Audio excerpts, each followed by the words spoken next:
Ladies and gentlemen, welcome to the daily update. Hope you guys had a good day trading today. Market is down a little bit here, about 0.6% on the S&P. I think Nasdaq did go down a little bit harder today, 1.5 if I remember correctly. I remember seeing semiconductor being up today, and I think also the energy sector, but all across the board we're down a little bit, around 1%, a little bit less, a little bit more.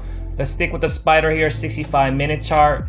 So we've been tracking this rising pivot, right? That's the prior resistance, potentially becoming as new support. We've been actually, retesting this level several times now in the last couple days. It happened yesterday.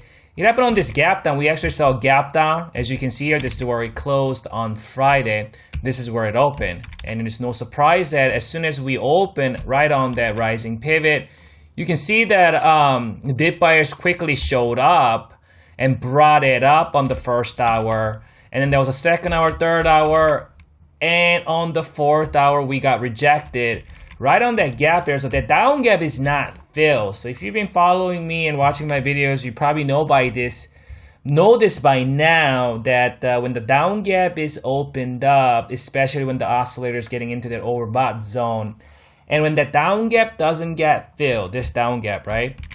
When the down gap doesn't get filled as quickly as possible, things could get hectic coming days, potentially even this entire week, if the buyers cannot get up and fill this gap as quickly as possible.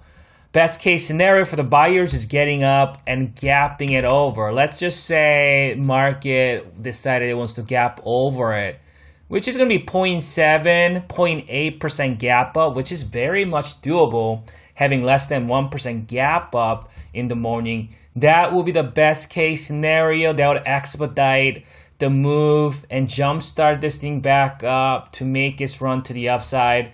I suggest the gap up for buyers because if this thing goes up and fill it, a lot of times what's going to happen is it's going to act as resistance. It's probably going to come back down, right? And maybe retest that one more time before going higher. So there's a two-step process when you feel it. You feel that, come back down, you got to find the support again, and then gap back up. But when you gap it over, it becomes, this resistance no longer becomes a threat, and then buyers can freely, continue to march higher to the upside.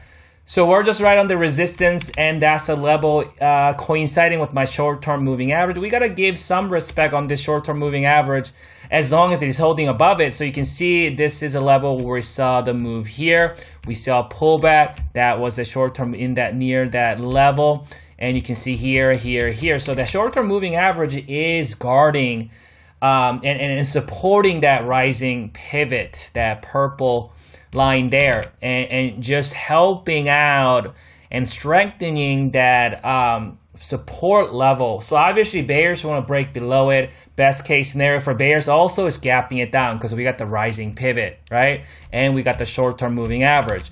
And those levels going to provide support. If you let buyers hang around too long in this vicinity, they will bring it up. They will bring it up. So best case scenario, I think, for bears also is very quick and fast drawdown, first hour tomorrow, and just make it very, very, very quick. No fizzling, no hanging around, because you start to see small, tiny candles hanging around above the short-term moving average, above that rising pivot. You're going to see buyers bring it up, at least retest 380.40. So quick drawdown to the downside, breaking below the rising pivot, and the short-term moving average will help the bears to come down and retest 376. Let's check out that oscillator here. So in this oscillator, what we're seeing is the oscillator is actually curling back down. We have gone below this dotted line also. So now the momentum is, buyers are starting to feel some, some heaviness here a little bit. So what's keeping this market propped up here today, at least hanging on, is that rising pivot and the short-term moving average, while the pressure is continuing to the downside. So biggest question right now is, can the buyers hang on, moving sideways or something like that above that rising pivot, above my short-term moving average, while this oscillator comes back down here. It's going to take a couple hours, several hours though, and maybe come back down here. If we see something like that, then we can look at this as correcting through time, and while the oscillator corrects or resets back down.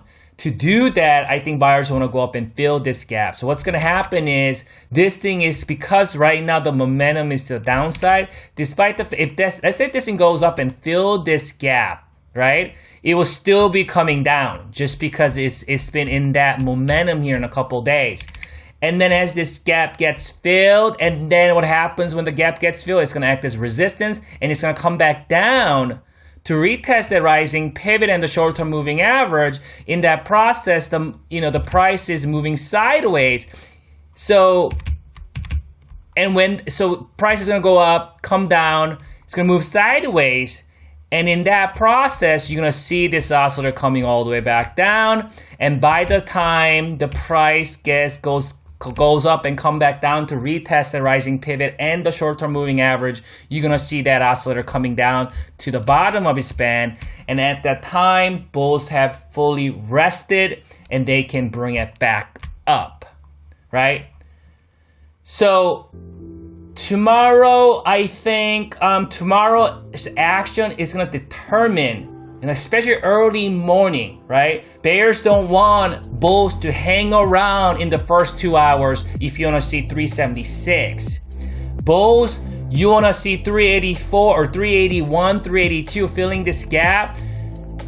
Make a quick move in the first 2 hours. Maybe you can hang around, maybe kind of like, sideways for a little bit, and then you can also make a last hour push too. That's another strategy buyers like to do, is kind of grind all day, and then on the last hour or two, kind of push it up and get up and fill this gap. So tomorrow will be important. I'll come back to you. I'll tweet things out. If I see anything.